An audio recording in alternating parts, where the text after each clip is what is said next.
Om Namo Bhagavate Vasudevaya.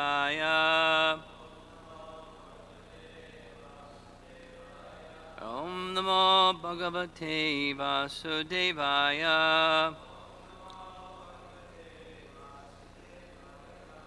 Text 22, Canto 7, Chapter 7. Ashta Prakritaya Proktas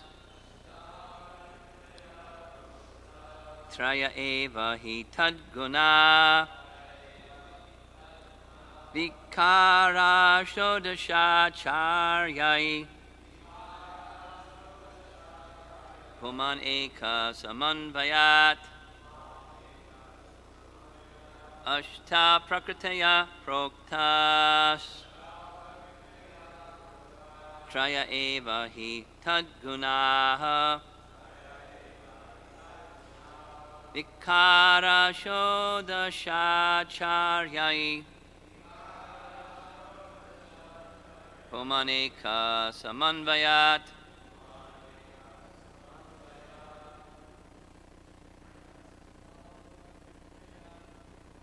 Ashta Prakritaya Proktas Traya Eva Hi Tadgunaha Vikara Shodasha Charyai Pumaneka Samanvayat Ashta Prakritaya Proktas Traya Eva Hi Tadgunaha Vikara Shodasha Charyai Puman Eka Samanvayat.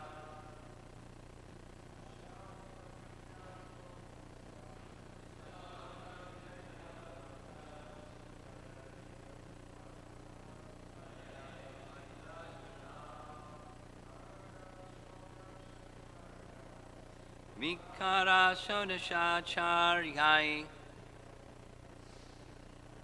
Pumaneka Samanvayat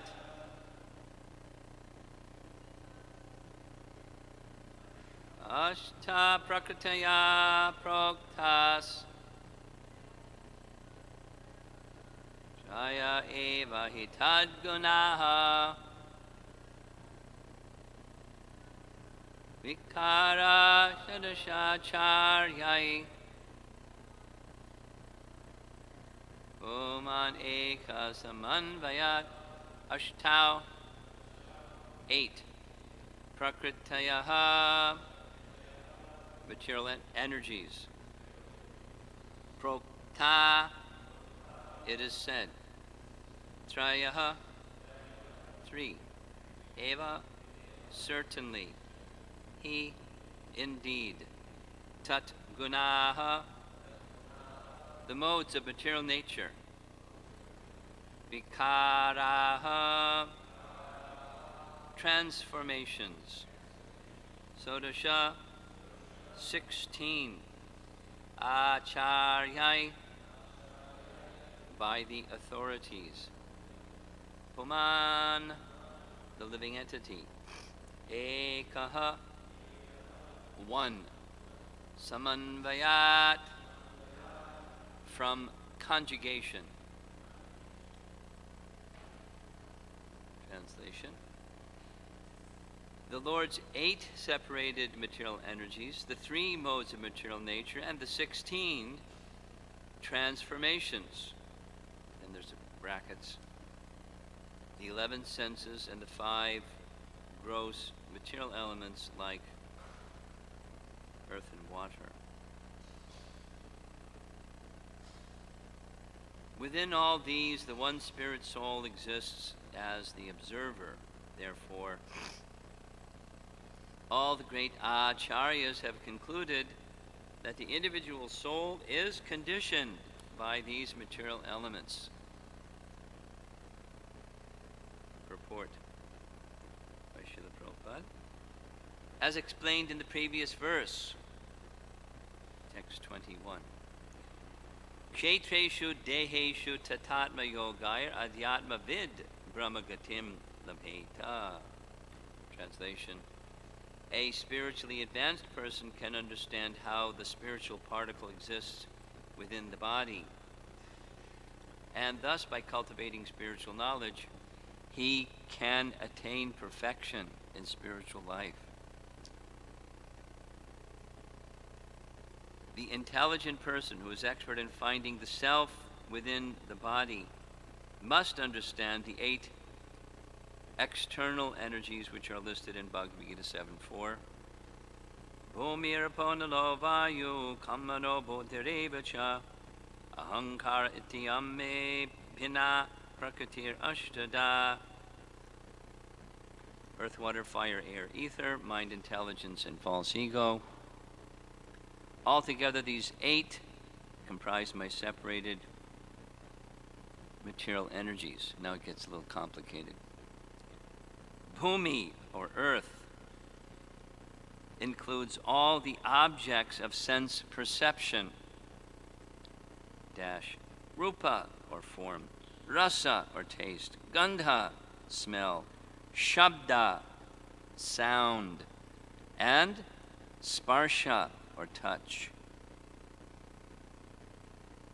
Within the earth are the fragrance of roses, the taste of sweet fruit, and whatever else we want.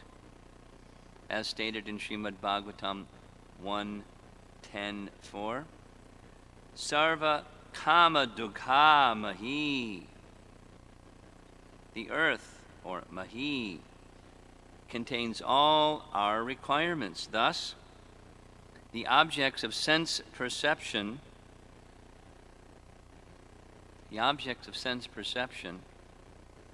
are all present in Bhumi, or the earth, the gross material elements, and subtle material elements, mind, intelligence, and ahankara, false ego, constitute the total material energy. Paragraph. Within the total material energy are the 3 material modes or qualities.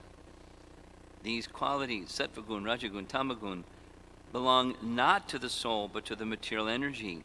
It is because of the interaction of these 3 material modes of nature that the 5 knowledge-gathering senses, the 5 working senses, and their control of the mind are manifested.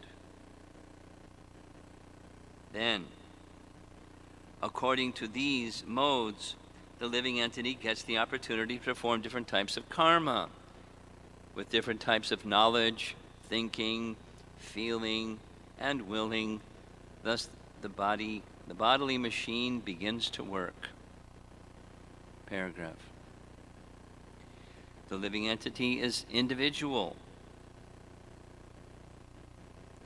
but the body is a composition of many material elements. This is proved by the fact that as soon as the living entity quits this combination of material elements, it becomes a mere conglomeration of matter.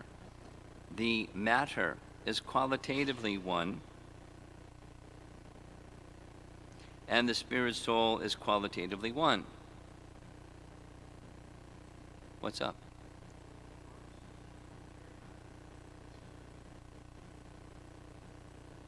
Oh. My eyes skipped that short paragraph, so we'll go back. Where it says that thus the bodily machine begins to work, new paragraph. This has all been properly analyzed in Sankhya Yoga by the great acharyas, especially the Supreme Personality of Godhead, Krishna, in his incarnation as Devahuti Putra Kapila. This is indicated here by the word acharyai. We need not follow anyone who is not an authorized acharya. Acharyavan Purusho Veda, one can understand the truth fully, but he has taken shelter of an expert acharya. Paragraph. That's the one I missed. The living entity is individual, but the body is a composition of many material elements. This is proved by the fact that as soon as the living entity quits this combination of material elements, it becomes a mere conglomeration of matter. The matter is qualitatively one. The matter is qualitatively one, meaning its quality is different than spirit. And the spirit soul is qualitatively one with the Supreme. The Supreme is one, and the individual soul is one, but the individual soul is understood to be the master of the individual combination of the material energy, whereas the Supreme Lord is the controller of the total material energy. The living entity is the master of his particular body, and according to his activities, he is subjected to different types of pains and pleasures. However, although the Supreme Person, the Paramatma, is also one, he is present as an individual in all the different bodies. Paragraph. The material energy is in fact divided into 24 elements. The individual soul, the owner of the individual body, is a 25th subject. And above everything is Lord Vishnu as Paramatma, the supreme controller, who is the 26th subject. When one understands all these 26 subjects, he becomes Adhyatma Vit. That's a term from the previous verse. An expert in understanding the distinction between matter and spirit, as stated in Bhagavad Gita 13:3. Kshetra Gayor Jnanam, understanding of the kshetra, the constitution of the body, and of the individual soul and the Supreme Soul constitutes real jnana, or knowledge. Unless one ultimately understands that the Supreme Lord is eternally related with the individual soul, one's knowledge is imperfect. This is confirmed in Bhagavad Gita 7:19. Bahonam janmanam ante Jnanavan mam prapadyate Vasudeva sarvamiti samahatma sadurlabha. Translation: after many births and deaths, he was actually in knowledge, surrenders unto me, knowing me to be the cause of all causes and all that is. Such a great soul is very rare. 2 more sentences. Everything, material and spiritual, consists of various energies of Vasudeva, to whom the individual soul, the spiritual part of the Supreme Lord, is subordinate. Upon understanding this perfect knowledge, one surrenders to the Supreme Personality of Godhead, Vasudeva Sarvamiti Samahatma Sadurlabha.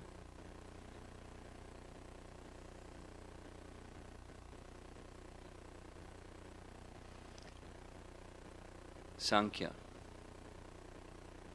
philosophy.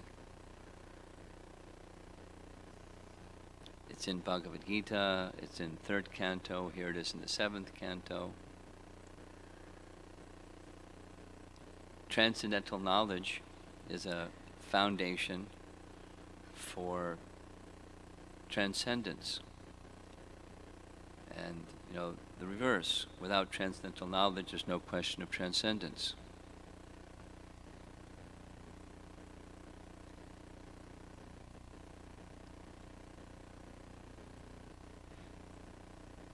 There's, it can get confusing.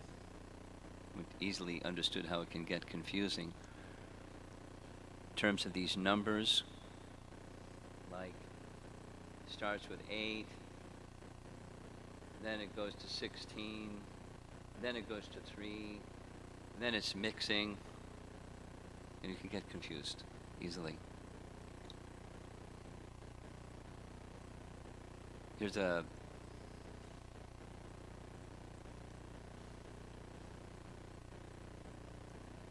maybe an obvious question. Within Bhagavad Gita itself, as well as other places here, that indicates there's 24 elements, material elements. And within Bhagavad Gita, the verse is quoted, there's 8 material elements. Earth, water, fire, air, ether, mind, intelligence, false ego. There's 8, and over here there's 24. So which one is right? And the answer is they're both right. Huh? 8, is it 8 or is it 24? Well, there's just different perspectives on the same subject, which is allowed, like our discussion yesterday, different perspectives on the same subject, as even Krishna does. Just it's a different system of analysis. Of course, there's other things besides different systems of analysis where opinions differ or things like that. But in Krishna's case, Krishna's opinion is fact. So there's a system of 8 and there's a system of 24. But within the system of 24, the 8 are included.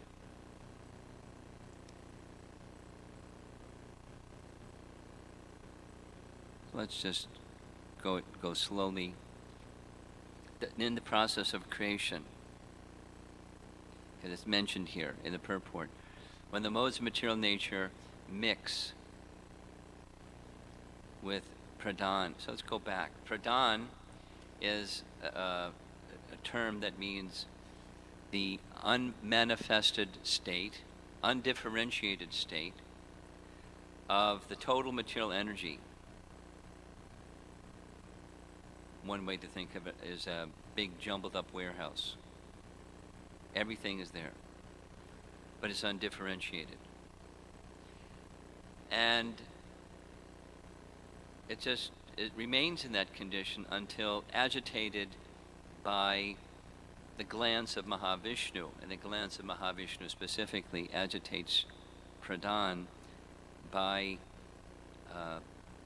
injecting via his glance samasti, all the living entities, and time energy, kala shakti. So that's all it takes.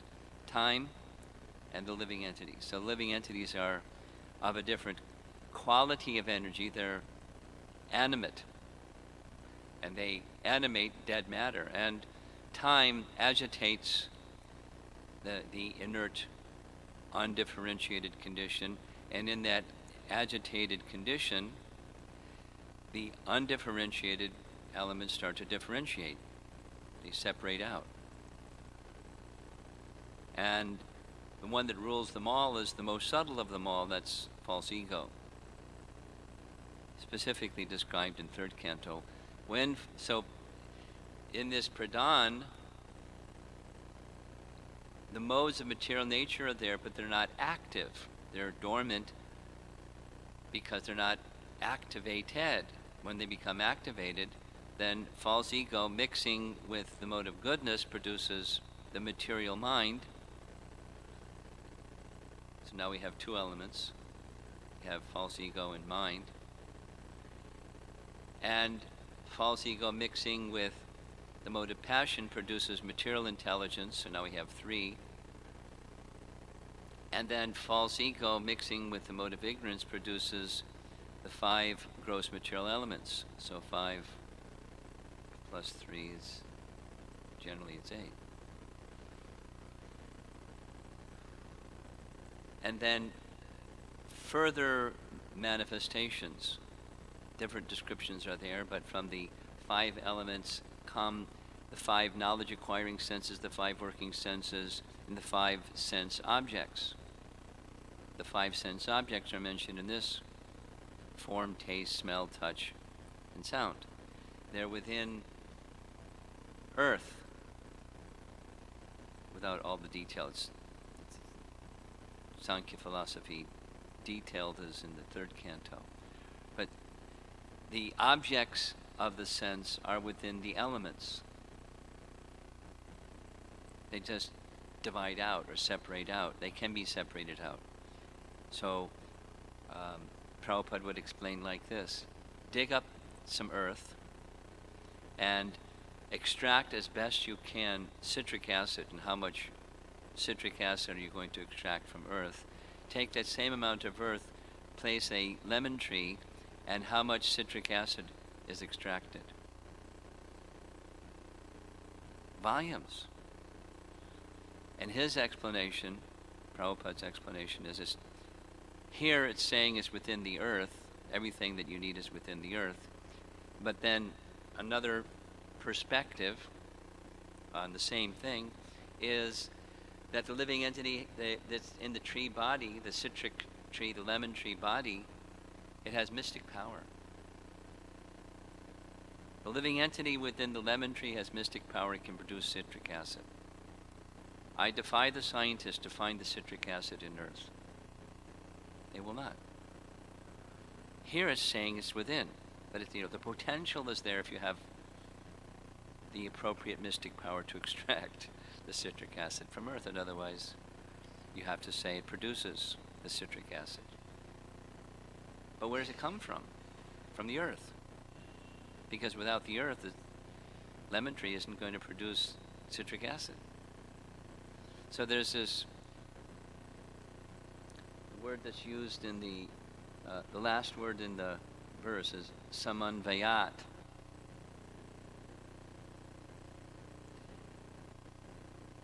Samanvayat means from conjugation. This meets that. Living entity with the body of a lemon tree meets earth. And samanvayat comes citric acid. You get the idea. And all of these, oh yeah, you add those up. So there's 15, 20. So the 5 gross material elements, 5 working senses, 5 knowledge acquiring senses, 5 objects of the senses. 4 times 5 is 20. And then mind, intelligence, and false ego, that's 23. And then there's number 24, which isn't identified here, but it's in the Sankhya system, and it's in chapter 13, Bhagavad Gita. Chaita is the term that's used. Sometimes it's translated as mahatattva. Sometimes it's translated as contaminated consciousness.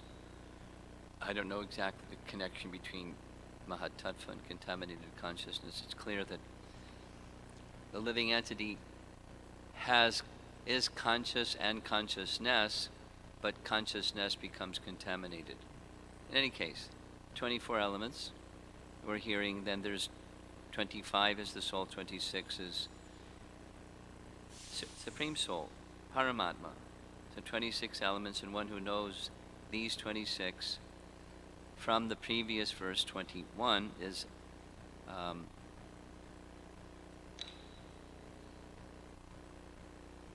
Adhyatma Vid. Vid means to know, and Adhyatma. So what scholar in our audience here knows these Adhyatmika, Adidaivaka, and Adibhautaka? What do those terms refer to? Adhyatmika, Adidaivaka, Adibhautaka. You've all heard them because you're brahmacharis.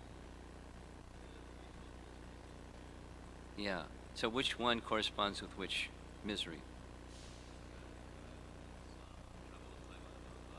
Body and mind. There we go. So that's the covering. But the body and mind, Adhyatmika, Vid, it's not animated. There's no meaning to it without the soul. And then the soul can't do anything without the Supreme Soul. So that's the Adhyatma Vid. And how are you going to know Adhyatma Vid? Well, you need an acharya. That's this acharyai. And so it starts in here, the acharya such as Devahuti Putra Kapila, We know Kapila, what's the Devahuti Putra part? Son of Putra, the son of Devahuti. Why that adjective Devahuti Putra? Because there's another, not such a Yuga personality, a more contemporary personality that went by the name Kapila. The impostor Kapila, the atheist Kapila. He also taught Sankhya philosophy minus Krishna. What's that? Well, it's not adhyatma vid, not understanding the body and mind, the miseries. It's an he's an atheist, although, you know, and mechanistic sciences, Prabhupada is kind of doing what he usually does, the so-called philosophers and scientists, and so those people don't know these things without an acharya. I remember hearing a lecture where Prabhupada was saying, even the most elementary of spiritual knowledge, we require a teacher. Like what child, unless you're Shukadev Goswami, what child is born with knowledge of the soul? Nobody. Even to know ABC, we require teacher and teachings. But supposing one doesn't have a teacher and teachings, but they're frustrated with material existence. And that's kind of the spirit of their spirituality. They don't buy into the material program, so they want spirituality. But they don't have a teacher. They don't have an acharya specifically.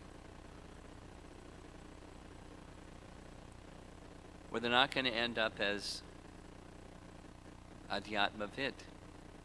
They'll understand the misery of material existence and make, in various ways, efforts to negate it. But the positive spiritual happiness, the soul, and the soul's happiness in loving relationship with the Supreme Soul, it's unfortunate, but they won't come to know of that. Prahlad, in his instructions to his classmates, is describing that transcendental knowledge. Transcendental knowledge is not just, I'm just emphasizing, as Prabhupada is doing, it's not just matter and spirit, but it's also the controller of both. That's Krishna consciousness. That's where the bhakti principle enters. Then we have, there's the possibility, through that transcendental knowledge, to not only detach oneself from matter, but connect oneself with the Supreme, who's the controller of both.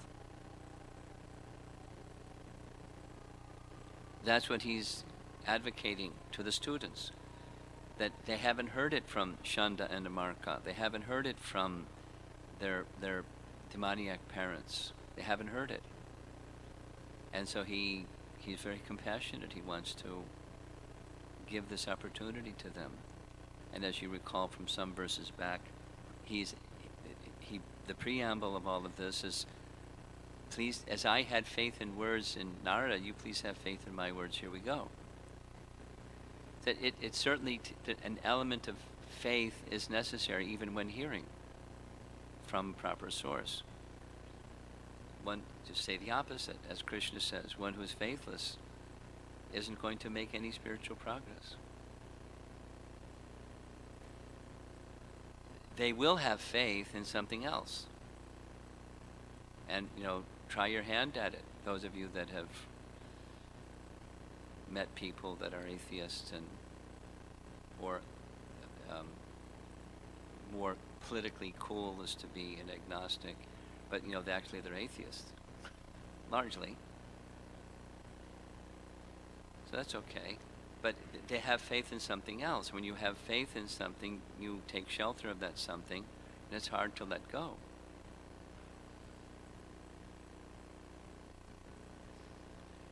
These boys that are schoolmates of Prahlad, they're a little innocent, although they're sons of demons.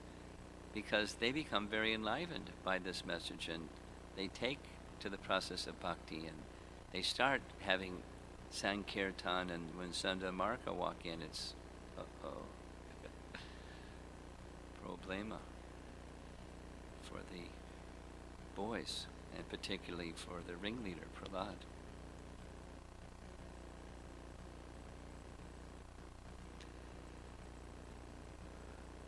But that's our service. It's our challenge. It's also our service. Just as that wonderful prayer to Krishna that Prabhupada wrote. How are these people going to understand the message of Shuddha Sattva when they're so absorbed in Rajas and Tamas? The modes of nature have a tight grip on people. How are they going to understand?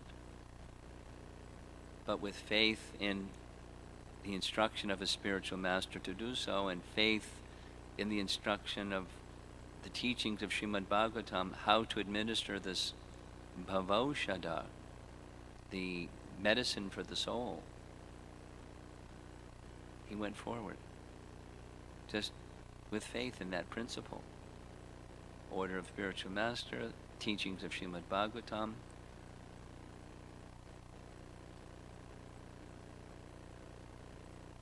That's similarly our position. Who are we? We're struggling ourselves with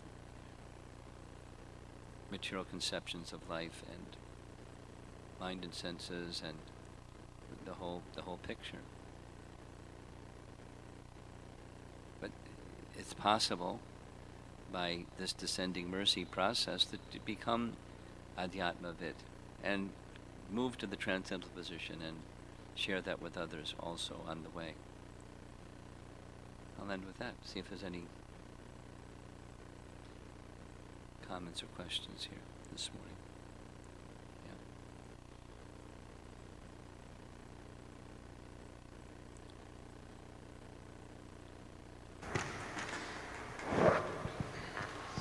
Maharaj, you mentioned that the ones that don't have faith... Wait, slow down. He's going to turn the volume down.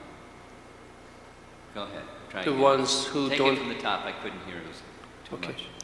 The people who hold don't... it further away from your mouth. Yeah. The people who don't have faith in Krishna or his devotees, they've got to put their faith onto something. They've got to have shelter of something. Can you explain on that? It's like faith is more or less a forbidden word. Is one faith of the... is more or less what? If... Yes. Can I explain that? Sure.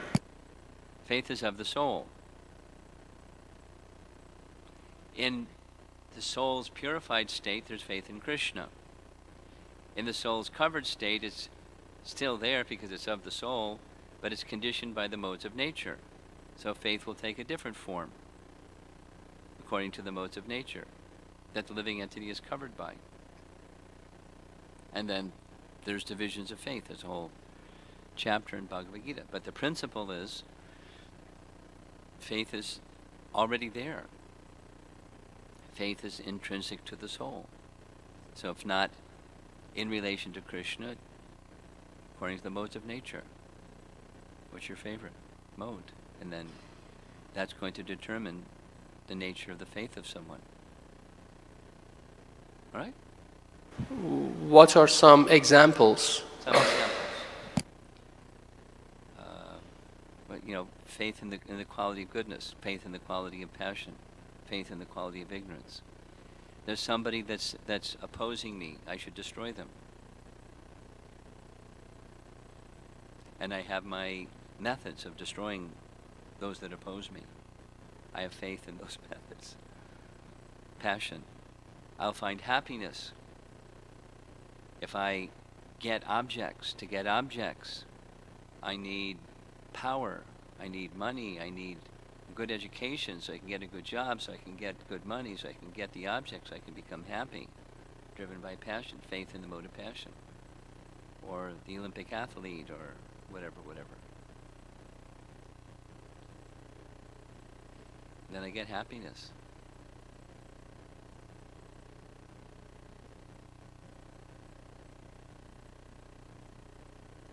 Yes.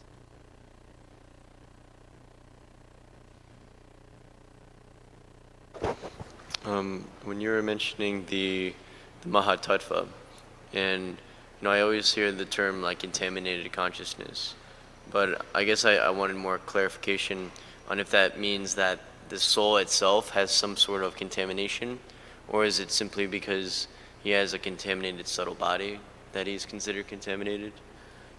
Well, you're looking for clarification on the term contaminated consciousness? Yeah, because I was under the impression that consciousness itself was always pure, even though it's... It is. I'll do my best. It's not easy subject.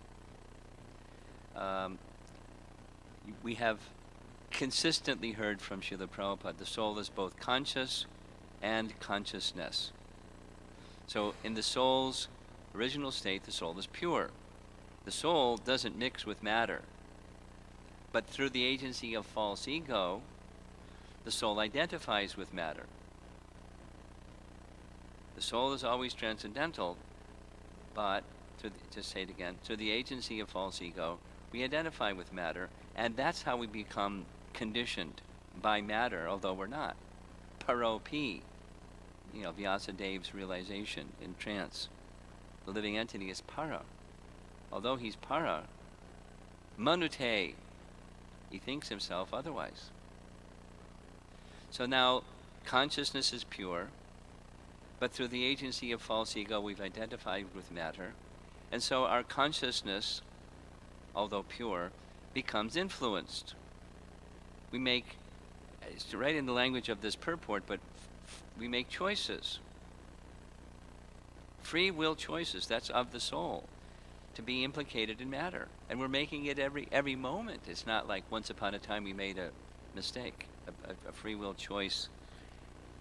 We're making that choice through the agency of contaminated consciousness. So on the one hand, this is the apparent dichotomy. Consciousness is, as the soul is pure, consciousness is pure, and now we are saying that consciousness is contaminated. So which is it? It's one of those. It's something like, again, I'm doing my best, it's something like the rays of the sun. The rays of the sun are, heat and light. And then the rays of the sun may pass through clouds. And I can't see the fullness of the rays of the sun because there's clouds in the way. They obfuscate or block the fullness of the rays of the sun. But the rays of the sun are not changed. It's just my vision of the sun has changed because of the cloud blocking the direct rays of the sun. Consciousness, similarly, consciousness is pure, but because of these other 23 things, consciousness is contaminated. It's not seeing as things really are. We're not seeing the self, we're not seeing the elements, we're not seeing Krishna, we're not seeing one another, we're not seeing properly. Although consciousness is pure, it's also appropriate to say it's obfuscated, or that's a nice word. It's covered. There's a block.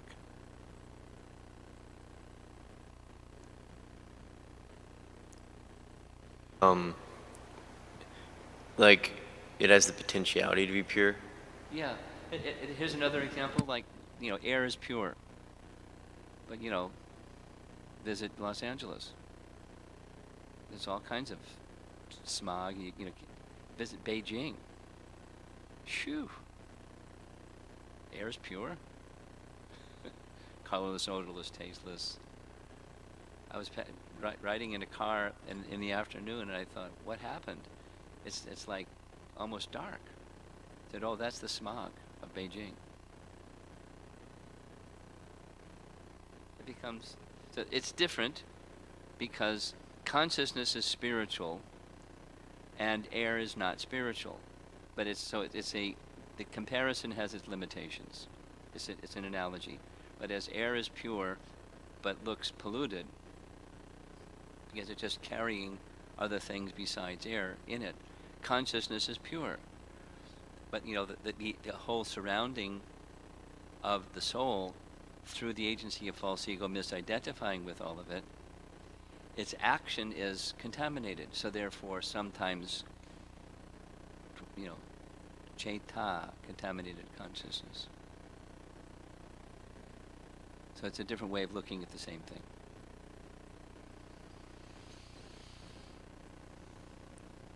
Anything else? Yes?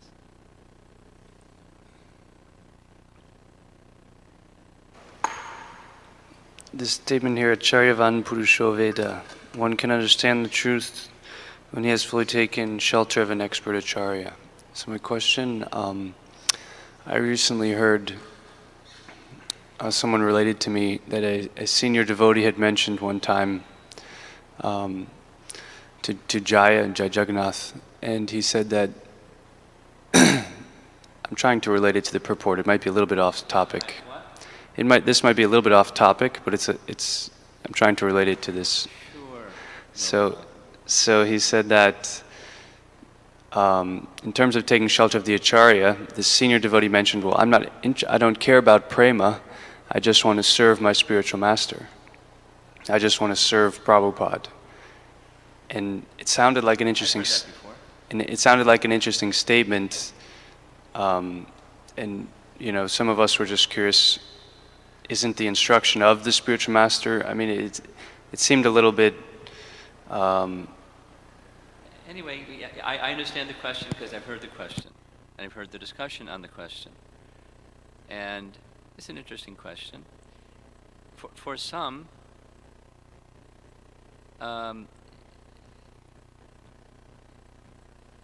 it's immaturity. For some, it's maturity. Can say the same thing. Meaning, I have faith that within the faithful adherence to the instructions of my spiritual master, everything will come, everything is there. Access to everything, including prema, is there. So I don't need to,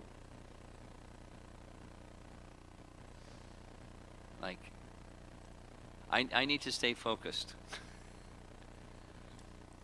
It's like the verse that Brahma speaks to Krishna after the Brahma Vimohan Leela, and he says, just stay fixed at your lotus feet, and Mukti Pade Sodaya Bhak. That's the verse that Sarvabhauma Bhattacharya said, no, it should say Bhakti Pade Sodaya Bhak. That verse, that's the verse I'm speaking of. So, Krishna is the giver of mukti, and he does so by giving bhakti, so it's not wrong by Vyasadeva saying mukti pade.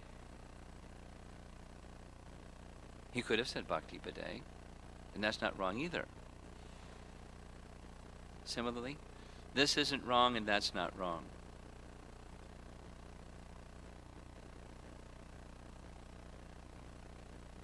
Except the person who says,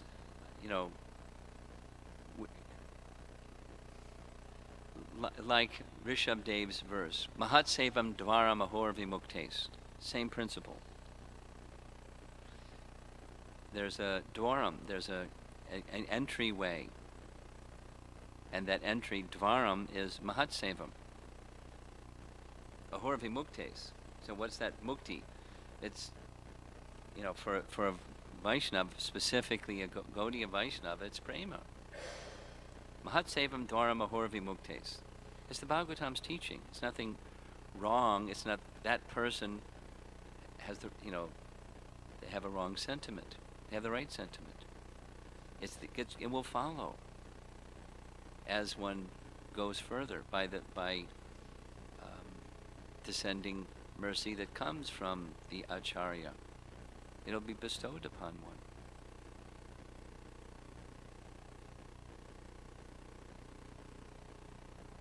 Then there's other perspectives that say you need to know what the goal is, not just the means to reach the goal. Though I want to emphasize, while you're striving to reach the goal, you should know what the goal is and hanker for the goal. Different emphasis. But it's not one's right and the other's wrong. And they can argue with each other. And then there's groups, and then they're bashing. And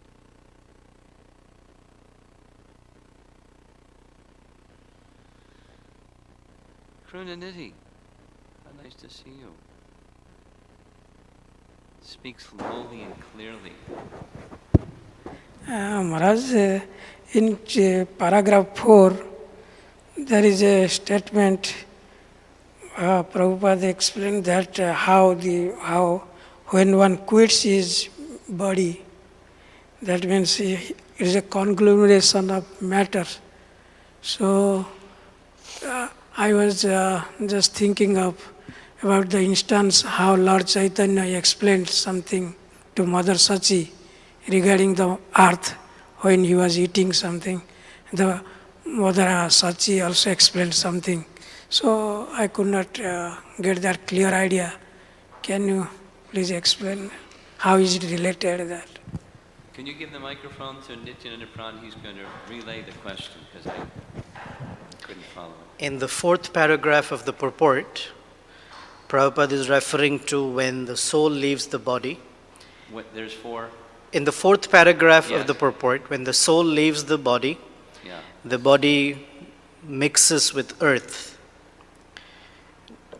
And then he's saying that there is a conversation between Lord Chaitanya, Nimai, and Mother Sachi on this topic. And he didn't understand that interaction between Mother Sachi and Nimai Pandit. Could you kindly explain? You'd like to hear what the conversation between Nimai and Sachi was? Well, although it's speaking of earth, that's about where the similarity ends, because Nimai, what had happened was Vishvarup, Nimai's elder brother, had taken sannyas. So Mother Sachi, in her mind, she blamed Advaitacharya.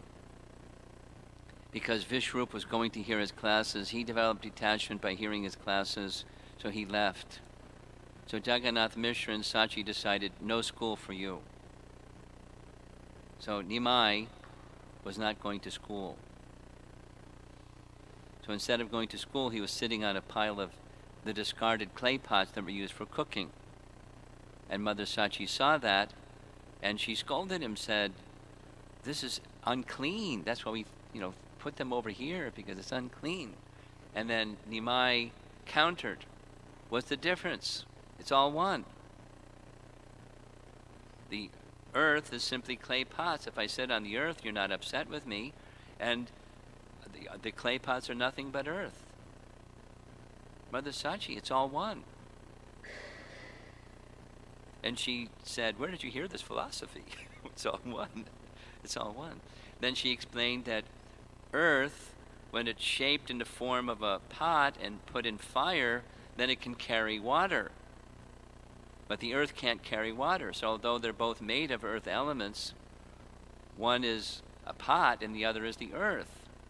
And once we've used it, then we discard it. So that was the discussion. Which is different than when the soul leaves the body, it goes back to its elemental form. There's a different sense. They're both about earth, but that's about it, how they're similar. The soul is the integrating factor to make a body. When the soul leaves, it disintegrates. It goes back to its elemental form. Like Ishopanishad, that the air merged with the totality of air, and the other elements go back to their disintegrated state.